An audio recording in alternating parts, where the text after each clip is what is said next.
question. Come on, somebody from this side now. You, sir. Okay, so what do you think makes Bitcoin resilient? And second is, how far it's possible to create a well-regulated system which also provides pretty good anonymity like liquid cash? So the first question is what makes Bitcoin resilient? And the second question is what gives you anonymity or what makes pretty good anonymity in that system? Yeah. Okay, so resilience comes from the community. These are social systems at the end of the day. And it's directly connected to how much willingness you have to take risks. Beware of the political movement where everybody's willing to go on hunger strikes. This is why Gandhi was able to, take India away from the British, right? Because he was really just willing to do anything necessary. He could endure any hardship or pain, and no matter how much they tortured him or what they did, or the mind games they played, or the people they hurt, they were never going to give up. And when the British realized that, they said, okay, we have to do something about it. And it's the same situation in Ireland, and the same situation with a lot of political movements. The Russians in the 1970s, with the revolution, the Red Revolution, and Lenin, his guys. No matter how many they killed, they just would not give in. So resilience is always connected to the philosophy, the politics, and the underlying people who are propagating the idea. This does not mean the idea is a good idea. That's the first misconception. Just because you win doesn't mean you're right. Okay? And just because you win doesn't mean that you're going to win forever. Things change, movements change, people grow old and die, revolutions, the character of the revolution changes. For example, a lot of the people who fought against Batista in Cuba back in the 1950s really just hated that guy. They weren't communists. And they put Castro into power and they said, okay, we're good to go. And then they said, oh wait, this is not the guy we really wanted to be in power. Too late, psych. So these things happen, right? So Bitcoin started, it was the most dogged cypherpunk adherents you could meet. The Roger Vers and the Eric Voorheeses and these other guys really didn't have a lot to lose. They had a lot to gain, and they just fought the war. Roger in particular was a trooper, man. That guy walked into a barber shop, got his hair cut, and be like, here's some Bitcoin. And like, what the hell is this? Give me real money. He's like, no, I don't even want to take Bitcoin. Then he go to a coffee shop and be like, I'll take a mocha. They give it to him. He's like, here's some Bitcoin. And they're like, no, we don't take, no, you have to take Bitcoin. Okay, this guy did this stuff. It was amazing. And he actually got them to take it, too. That was the other cool thing. So the Rogers of the world, there were a lot of them. They're the guys who doggedly took the arrows in their bag and carried the system to a sustainable level. The next step, the next wave after the first initial adherence is the people who make money. So the sea change for Bitcoin was 2013. That was the year that venture capitalists entered, Bitcoin hit $1 billion in market cap, and real companies were formed in the Bitcoin space that have now had a huge amount of influence. And we went from, this is a philosophical movement, a political movement, a protest movement that lives and dies by the resilience of the underlying people, to this is an economic movement, and there's profit to be made here. And there's no coincidence, that's right around when Ethereum came out. Why? Because at the time, guys like me and Vitalik and the others were working on things like Mastercoin and color coins, or thinking about meta layers, or building our own cryptocurrencies, because Bitcoin was blind, deaf, and dumb. It didn't have enough capabilities to do the things that it needed to do. So all these entrepreneurs came in, we built these competing products, and the Bitcoin people were like, well, maybe we should have some of those features, and then some of them start getting ported in, and the system keeps growing.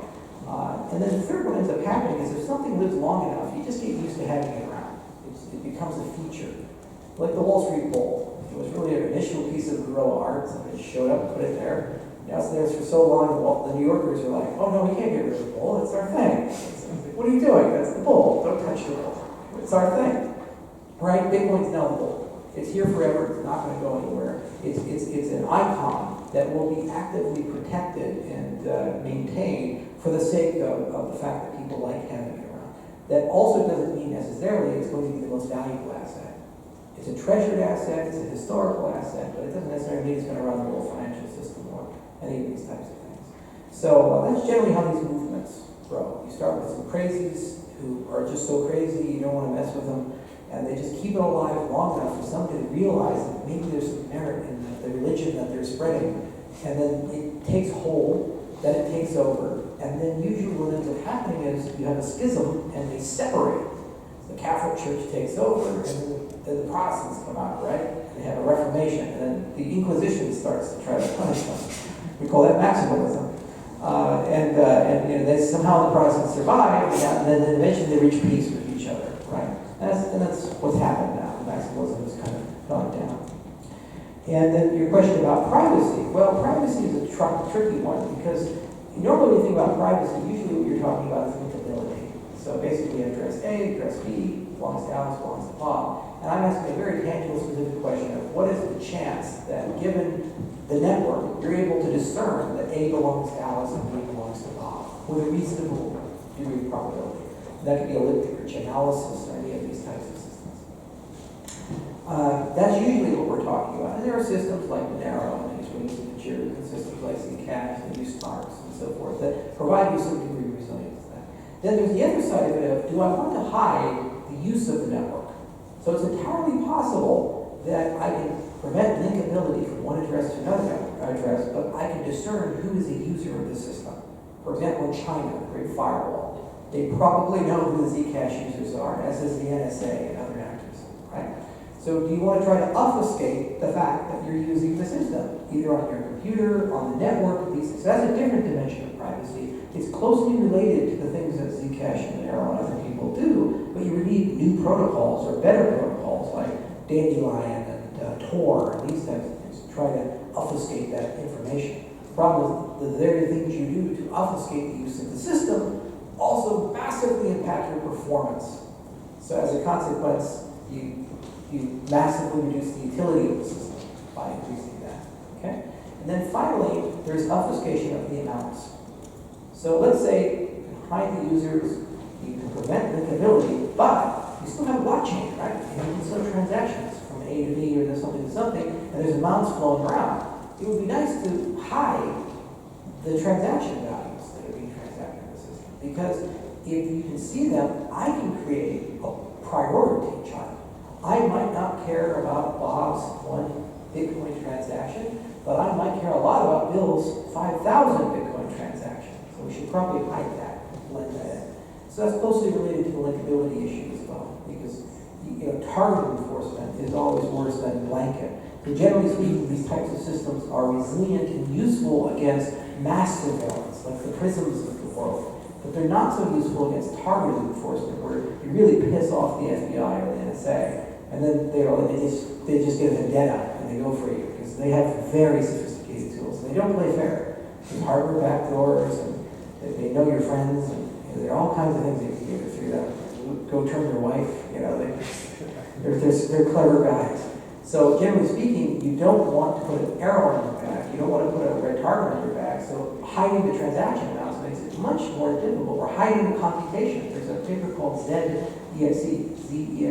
which actually talks about private computation. It was written by the Zcash guy. So you don't even know what the smart contract is doing. It's pretty cool stuff.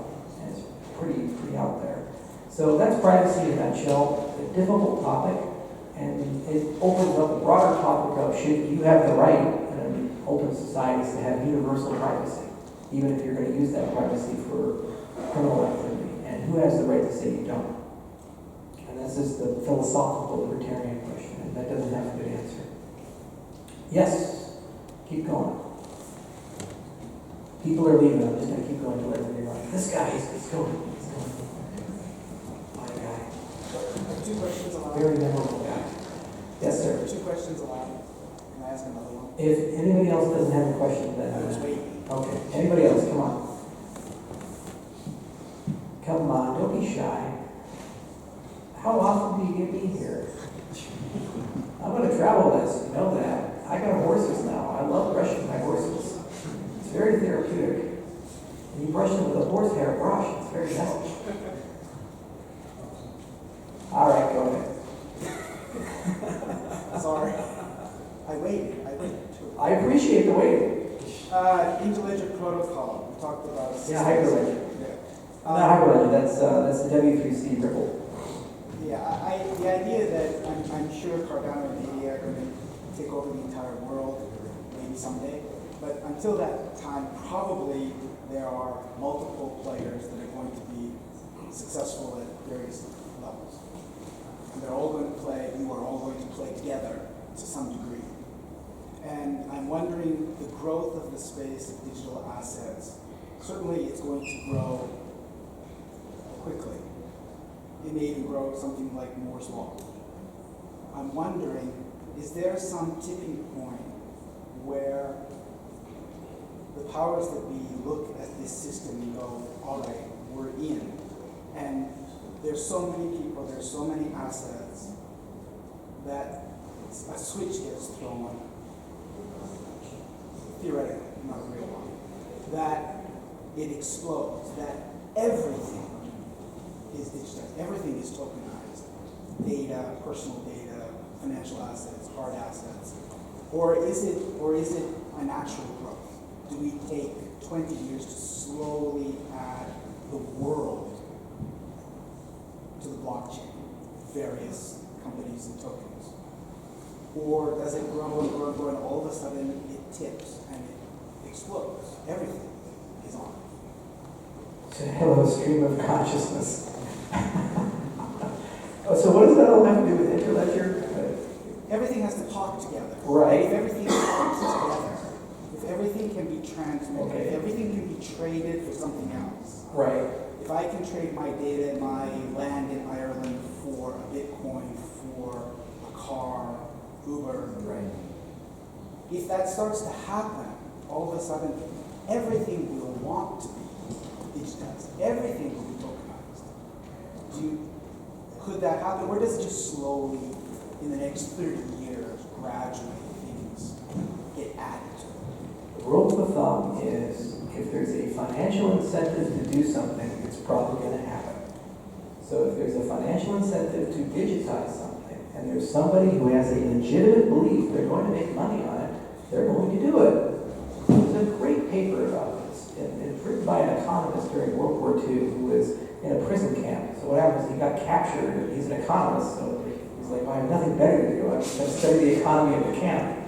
So it was Stalag 7, I think was the name of the camp. And he modeled the economy, and basically he was looking at the unit of account that they had there, which was cigarettes.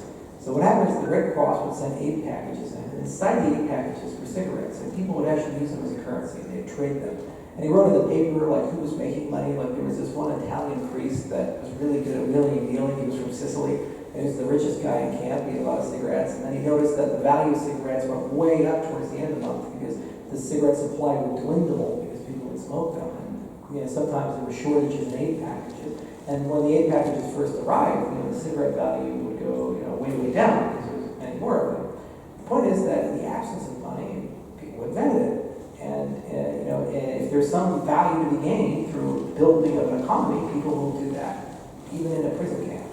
They do this all the time. So will things be tokenized? Of course they will. And what will end up happening is you'll have that Pareto principle, and you'll have that situation where only a small subset of them actually become very valuable and make a lot of money, and the vast majority are colossal failures.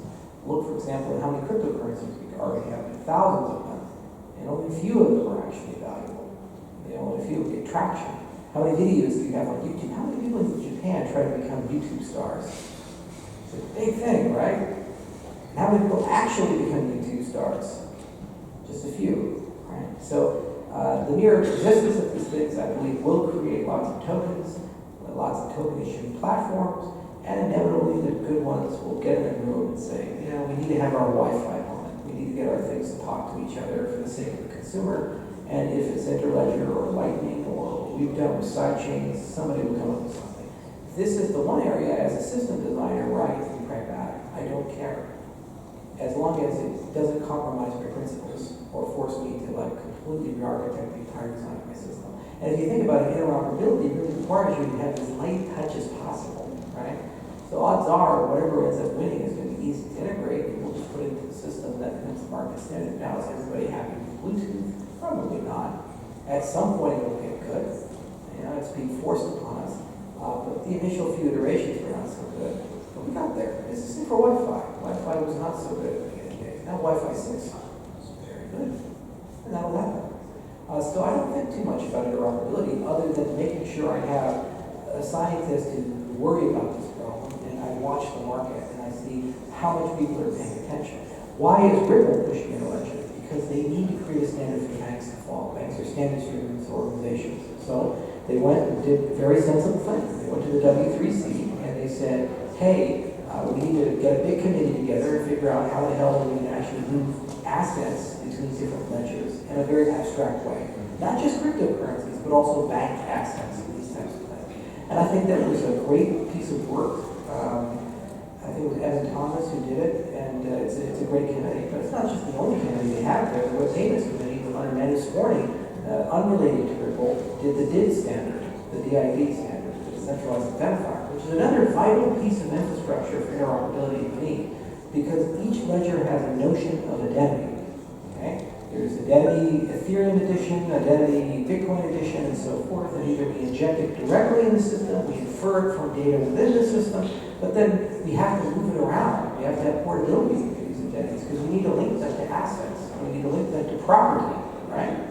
So the DID standard is another complementary thing that needs to be integrated in. So interledger plus DID could be a way that we could move assets all around the system and maintain compliance and so forth. But that's just one view.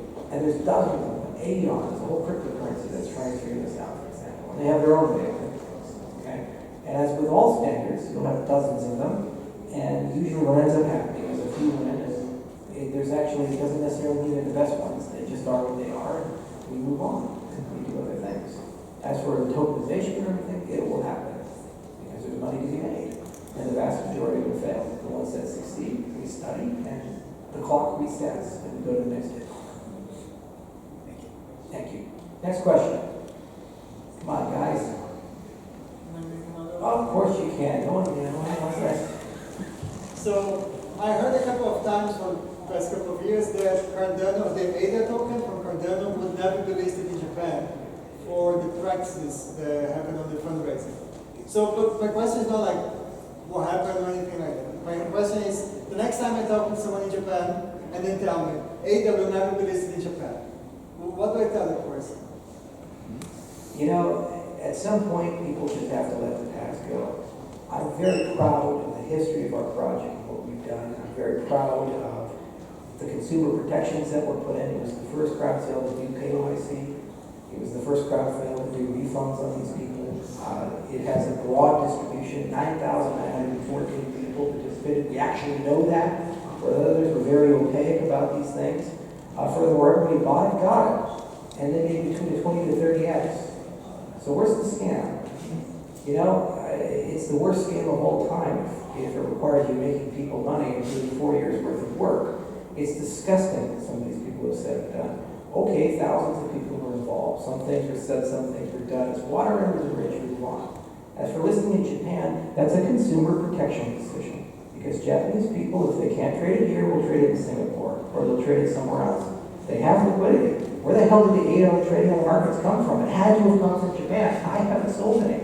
You can verify that with the blockchain. So the Japanese government has to answer a question. Would they rather have taxes and control over their citizens, or would they rather the citizens be okay and do things offshore? That's their decision, not my decision. And we'll continue to grow. We'll continue to become global. We'll end up getting millions and eventually tens of millions of users, and the market cap will continue to grow, the relevance will continue to grow. Sovereign governments are signing deals with us. I'm meeting prime ministers and presidents and kings. The world's moving on. And if they want to live in the past, as they've done before, then they live in the past. It is what it is. And you know, it'll only hurt them, not us. And not the ADA holders, not the ADA movement, not Cardano, the protocol. It is going to continue growing. You know, every damn year, I run into these bastards who say, we're going to be dead in 6 months, we're going to run away to live in Tahiti. This is my fucking life. I have gout. That's why I'm not wearing my boots right now. I'm heavily medicated. I'm loopy. Why? Because it's so painful to walk. Why am I here? Why do I bother? I'm rich. I don't have to be here. I don't have to do these things. I was in Bitcoin in 2011, a founder of Ethereum. You don't think maybe I have an nest egg? For the love of God, guys. No, it's always the same rhetoric. You're a scam. You're a runaway. You never deliver anything. You've accomplished nothing. You're just a wallet. You're this, that, and that. 40 academic papers. Number one for GitHub commits from 2018. and probably never will this year. 3 different code bases, one in JavaScript, one in Rust, one in Haskell. Formal verification, more academics than anybody else. Meanwhile, decentralization is coming, we solve major problems. Smart contracts are coming, we solve major problems. People take us seriously. Weiss Ratings loves us. It's an independent ratings body. You know, I criticize them all the time. They still write positive things about me. I wish I'd be so lucky with Coindesk. So, you know, what you tell them is grow up. For the love of God, grow up. Move on. It's a difficult industry. Things are said and done. It attracts weird people. It attracts scammy people because great fortunes are made. How is this any different from the dot-com revolution? When people who had no product, no real company, no real business plan, were raising hundreds of millions of dollars to go sell dog food to people, like pets.com. It's not. But it doesn't mean that just because that happens, the Amazon.coms are scams, and the Facebooks are scams, and the Googles and the Yahoos of the world are scams. It's a mixed bag. And so you just have to close the chapter, it's water on the bridge, and you go on and you look at the people that are still here when they don't have to be. They're innovating when they don't have to be here. There's a lot of easy money to be made, there's hard money to be made, and we've been chasing the hard money, because it's the meaningful stuff, and it's the permanent stuff, it's the sustainable stuff. You also look at the rhetoric. There's a world of difference between what we say and have said, and consistently have said since the beginning of the project, and what Tron has said, and continues to say.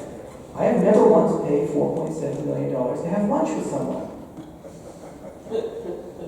Okay? And I'm never going to pay $4.7 million to have lunch with someone. It's just not going to happen. So, okay, you know, that's the standard bearer. And I'd love for someone to point to a comment I have said, to an action we have done as a company, to something our technology has done, a claim we've made, that is a lie, that's provably wrong, or is a scam, or a single person I defrauded. I'd love for someone to point to that. And all the time, the 8 years I've been in this space, all the trouble, all the bad blood with Dan Larimer, getting the Ethereum mess and all these things, no one's been able to do that. It's just innuendo. So, I'll still be here then. And I'll be here tomorrow, and I'll be here the day after, and the day after that, and you're never going to get rid of me until gout kills me or a heart attack kills me. Okay, even then I'll haunt you with my spirit. And that's okay, because I'll live through my products. I love Cardano, I love our community. You know, the other thing is our community is just awesome. You know, I've been to 52 countries since 2015, and I'm just consistently impressed with how passionate people are. This is not a technology for a lot of people. This is a movement. It's a belief that we can do better, that we can be more open, we can be more honest, we can be more accountable, we can build better systems. And sometimes we get it right, sometimes we get it wrong, sometimes we're a bit too slow, sometimes we fuck up the code, we have to go back and write it again. Okay, great. It doesn't diminish the passion and the fire. There are literally people walking around with a Daedalus tattoo on their arm. I've met them. They tweeted the pictures too, so you can see them too. It means first, I can never change the logo. Second, it means that this is not technology. This is a philosophy. Just going back to your question about what keeps these things going, what keeps these things persistent and stable, is that. And that is what overcomes governance. That is what overcomes politics. That's what changes the way the world works, and changes hearts and minds, and eventually gets things on the right track. If it takes 10 years, it takes 10 years. If it takes 20 years, it takes 20 years. I'm a young guy. I'm not going anywhere. And a lot of our people in our movement are young guys, too. They're not going anywhere. Even the old ones are pretty young, too. But the guy who's the most energy in my whole organization is Philip Wadler, 61 years old. He likes dancing to African music. Didn't even do that before, but now he does it because he taught a course in Ethiopia at 61 years old. How is that a scam? You know, it is what it is. It's just a difficult industry. And you know, at any time, we could have done an open ICO and raised $4 billion like EOS did. Not a single fucking person in this world would tell me that I couldn't have done that. And we didn't do it. So how are we the criminals?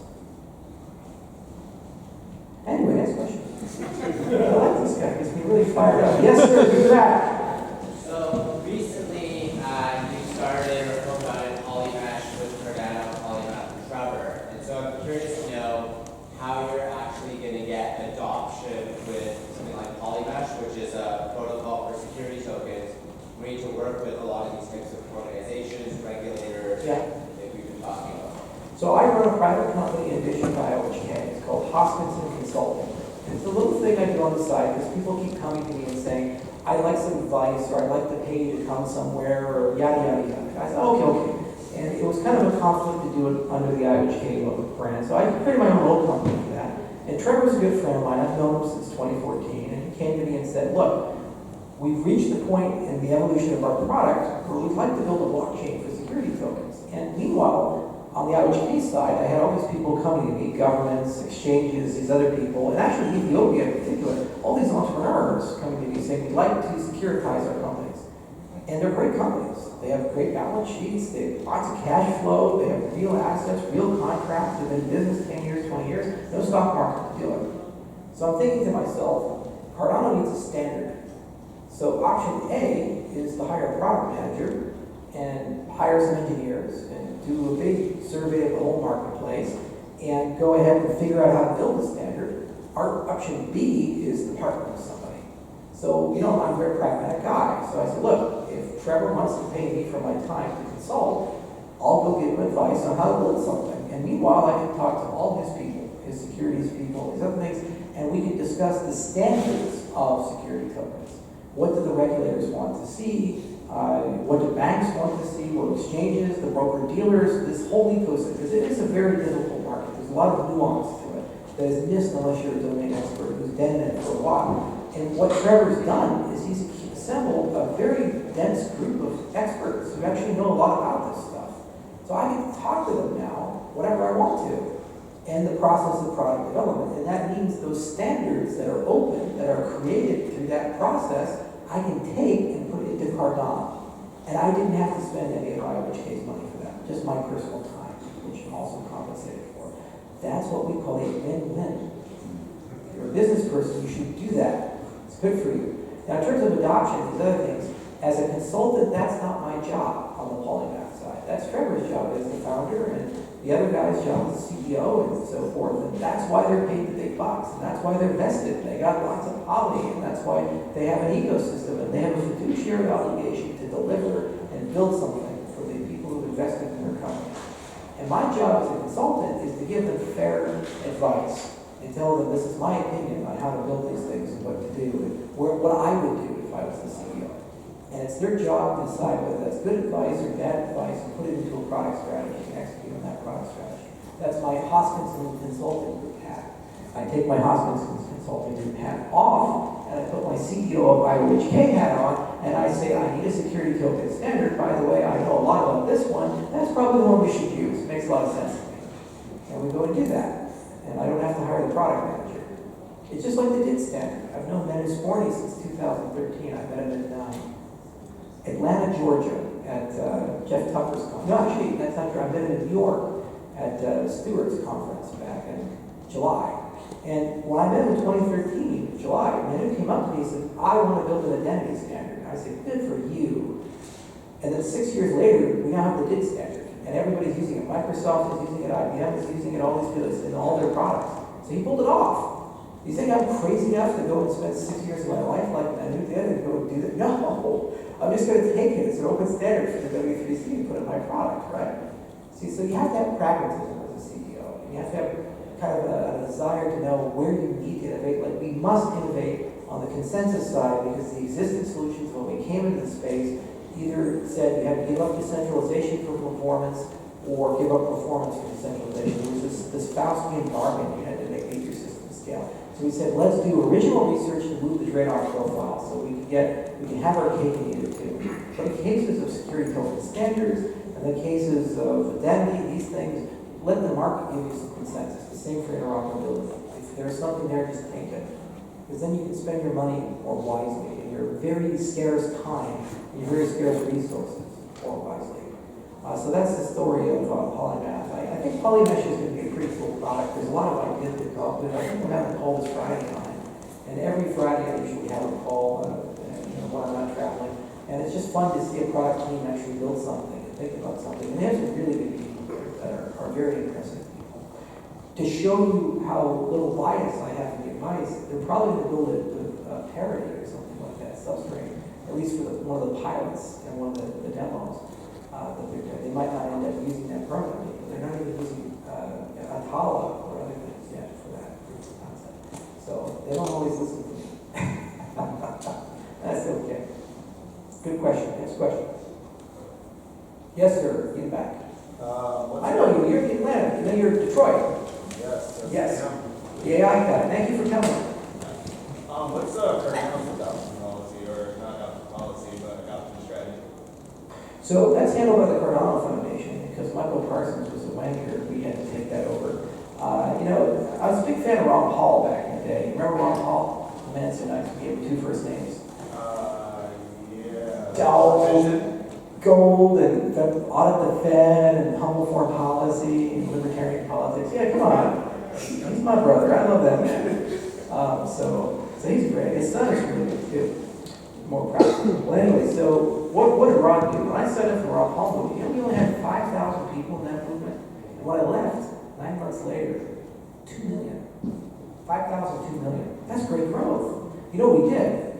We went to every meetup group, every Republican meetup group, every church group, every retirement hall, every veterans group, and we did a little presentation on Ron Paul. Like, yeah, here's why Ron Paul's awesome.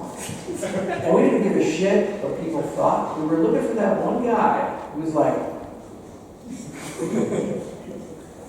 sometimes he had a weird hat on, but we found that guy. Found him. And when you know what we did when we found him? We walked up to him and said, hey, would you like to start a Ron Paul meetup group? Or campaign for every meetup group, or whatever that we were calling it back then. Like, yeah, this guy makes a lot of sense, man. You want to come to my ranch? No, we're okay. Start a Ron Paul meetup group. And that guy did, and that's called surrogacy. So one big step for developing the community is surrogacy development. There's many ways to do it, but basically the concept is you broadcast a wide net, you find a subset of people who really, really believe in what you're doing, and you don't just let them run around. You capture them, and you train them, and you give them the resources they need to build their own fan clubs. That's step 1, surrogacy development. So we use meetup groups there. We also use meetup groups for Ethereum. When I was the CEO of Ethereum, we went from 0 to 50 on 5 continents in less than 6 months. So Ethereum grew so quickly. Okay? So that's, and some of them actually are still around, like the F Denver meetup group, 2,000 people in it. It's a huge meetup group. So it's really amazing how big those things can grow. So that's one dimension of it. There's other integration points like Telegram groups or Line groups or WeChat groups and so forth. And we've seen consistent growth there. Okay, then after you've done that, then there are sources of truthiness, sources of good information you have to create for your ecosystem. So I love podcasts for this. I found certain people in the community like Philippe and Rick and others, like Sebastian, who were doing videos consistently on YouTube. And they were good videos, high quality, and they were big fans. We had no commercial relationship with them. We didn't tell them to do it, they just did it. So what do you do when you find somebody who's doing great work? You hire them. Give them money, you bring them in, put them into some sort of structure, and you say, you go keep doing that thing. So we got them and created the Cardano effect. And the key then is you have a franchise model. So you keep doing that. You keep building those things, and then those become broadcast mechanisms. So development of surrogacy and broadcast mechanisms allow you then to get some semblance of control and be able to kind of steer the direction. But at the end of the day, there has to be something to talk about and an incentive for people to participate in the system. And this is where ecosystems like Dash and Tezos have a huge advantage on everybody. Because you can actually do something more than just talk about the price. You can vote. Okay, if you hold the currency, you can make decisions about treasury balance. You can make decisions about forking the protocol. So when you go to that meetup group, you're not there to talk about how much you like Charles Hoskinson, or how much you hate Charles Hoskinson, or how much of an asshole Charles Hoskinson is, or Ada Price. You're there to actually say, is it a good idea, CIP 144? Should we adopt that or not? What's the pro and the con? You're actually making a vote. You're making a decision. So that creates stickiness in the platform, because now you can have some deliberation, some decision making. You push power to the edges. And that can be to fund a ballot, and that can be to approve a soft fork or hard fork or some form of improvement to the entire system. So this is why Voltaire is so important in the long arc of things, because it's putting those democratic elements right at the dead list, and then once you've built that surrogacy, those meetup groups, those Telegram channels, those broadcast mechanisms, you can then load into them on a regular basis decisions for people to make, and you've now just actually created a government. You've created a governance system for your entire ecosystem. And then people just tend to come in based upon usefulness. If they can write contracts and solve their particular problems, they'll stick around. Oh, I like this ecosystem. Like, look at the growth of Node. Every time someone built a Node application, they liked it, they said, oh yeah, I'll join the fan club. Same for the Haskell channels. They use Haskell. They said, oh yeah, I'll join the Stack Exchange, I'll join the Reddit, I'll do these things. And over time, if you're actually useful, you end up getting a very loyal organic population.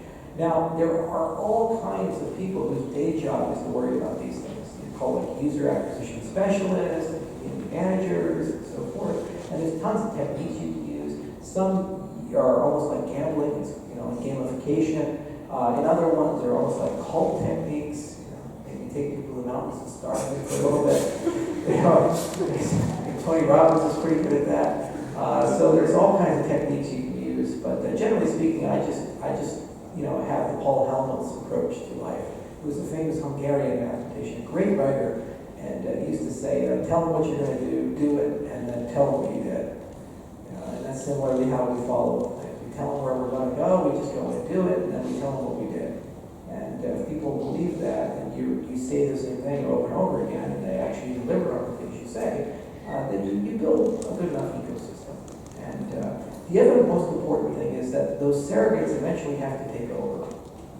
This is the biggest mistake that CEOs make and leaders make, is they tend to think they're immortal and infallible. And they're going to live forever, they're never going to make mistakes. You have to plan for your successor. And so if you're building a decentralized ecosystem, you have to pull a Nakamoto. At some point, you have to leave. And if you've done your job correctly, then after you left, it's more successful than when you were there. So that's the last part of building community. It's not just about growth, it's about sustainable growth, and it's about leadership development. And bottom up has to create good candidates, and at some point they actually have to take over from you. So, no easy bullet, it's hard. Next question. Yes, sir. Your opinion on Amazon's managed blockchain ecosystem? Well, I mean, a lot of these solutions, whether they be permission ledgers or even some of the permissionless ledgers, like running a stake pool on Tezos or Cardano, you have to make a decision. Do I self-host or do I cloud host?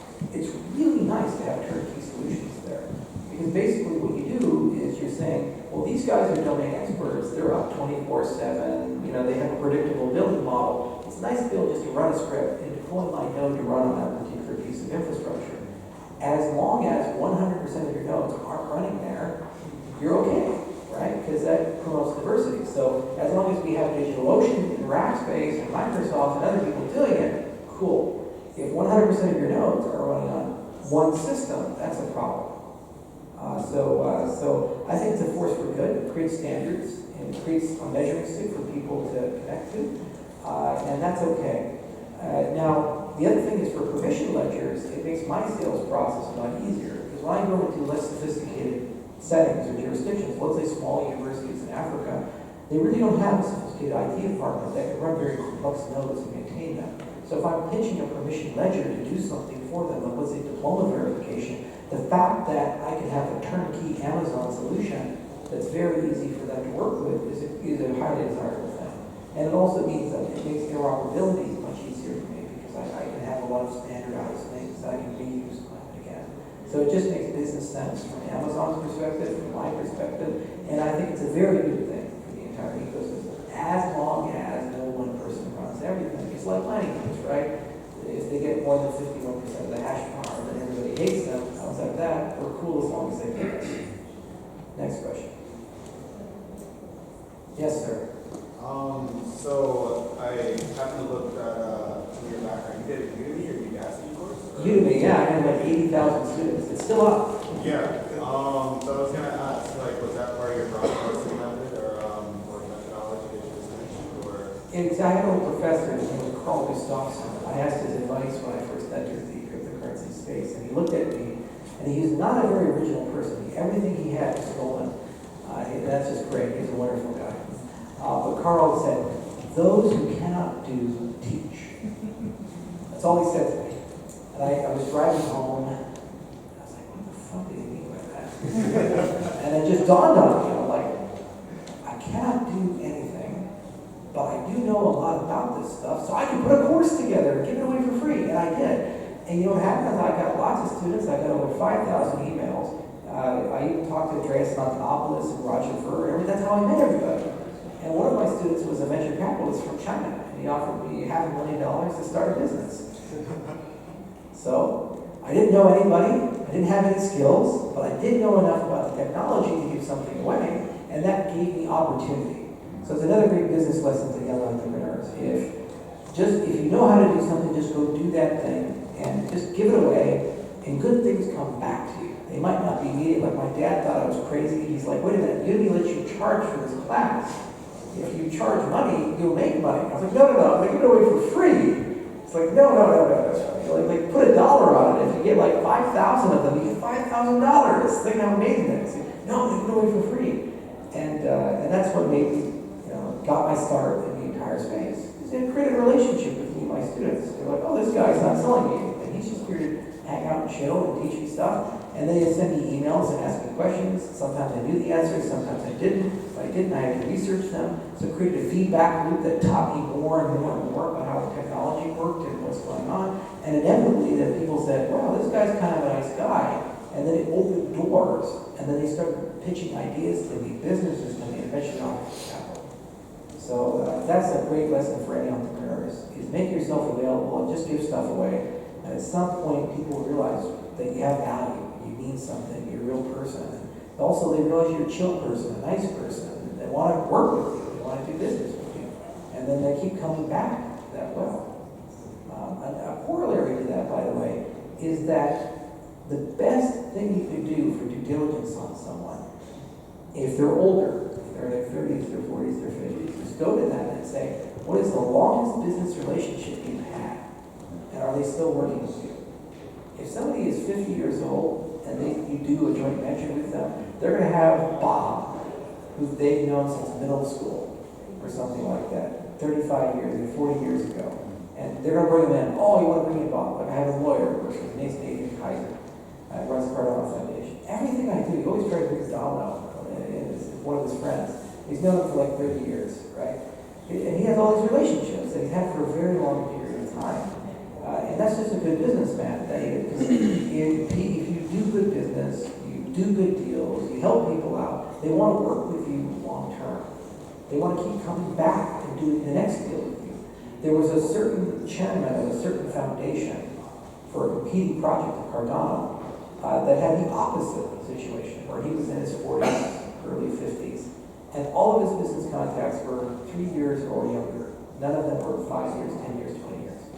And it turns out, well, they had some issues with him.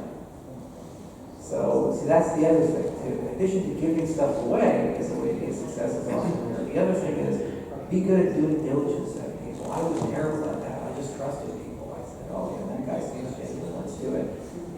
And I gave people the benefit of the doubt, and in a lot of cases, I should have been more skeptical and asked tougher questions. And that's actually why I had such a hard time in the early days in the cryptocurrency space. I got in bed with Dan Larimer. That was the first person I worked with. Oopsie daisy. And with Ethereum, we had too many people. There were 8 founders in that goddamn project. 8! And we had like 500 volunteers and Skype channels and all these other things, and every one of them was calling themselves a founder. And at some point, the consolidation had to happen. And there was a business core and there was a technology core. The business core with guys like Joe and Anthony and Amir Shatri behind. The technology core with guys like Jeff and Gavin and Tyler. I'm in the middle. I'm like Malcolm in the middle. I got some guys here, guys that was going to break one way or the other. And Vitalik decided to break it in one particular direction. And that was the right decision. It wasn't the right decision for me, but it was the right decision for the project. That's the third lesson of these things, is that when you build a structure, you can't be in love with it. It has to change. You're going to outgrow it. And if you're clever, you can plan that ahead of time to build these chains. If you're not so clever, you figure it out on the back end. And that's where all the bad blood comes from. Because people have legitimate grievances at that point. They had a claim to something, they were connected to something, they owned something, and now they no longer have it. And they feel screwed. They feel like they could have done it better. So if it happens, just let it go start something else, move on. You'll have an IOHK, you'll have a Cardano, you get to live again. last one. Make it good. By the way, we have a very special guest here. It's Dr. Mario Langera from Tokyo Institute of Technology. He's one of our researchers at the lab.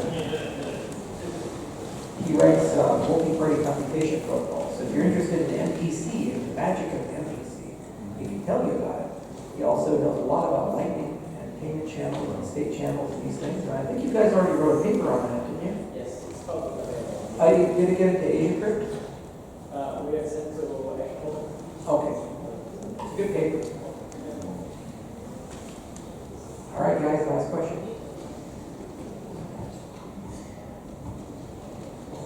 Come on.